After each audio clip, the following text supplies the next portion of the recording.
काळ्या ड्रम मधील मृतदेहाच्या प्रकरणापेक्षा ही एक भयंकर घटना उघडकीस आली आहे, ज्यामुळे सुरत पुन्हा एकदा हादरलं।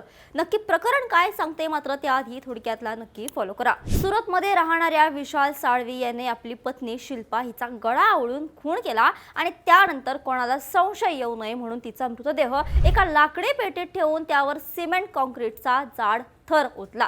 धक्कादायक बाब म्हणजे ज्या घरात मृतदेह होता त्याच घरात हा आरोपी 5 दिवस आपल्या लहान मुलांसोबत राहत होता। इतकंच नाही तर त्याने स्वतः पोलीस ठाण्यात जाऊन पत्नी बेपत्ता असल्याची खोटी तक्रारही दिली आणि शोध घेण्याचं नाटक करत सासऱ्यांसोबत पोलिसांच्या फेऱ्याही मारल्या। परंतु पापाचा घडा भरला आणि विशालने आपल्या 13 वर्षांच्या मुलाकडे एक कुबिल जबाब असलेली चिठ्ठी देऊन तिथून पळ काढला। मुलाने ती चिठ्ठी नातेवाईकांना दाखवतच पोलिसांना पाचारण करण्यात आलं। पोलिसांनी सिमेंटचा तो बॉक्स फोडला असता त्यात शिल्पाचा सडलेल्या अवस्थेतील मृतदेह आढळून आला।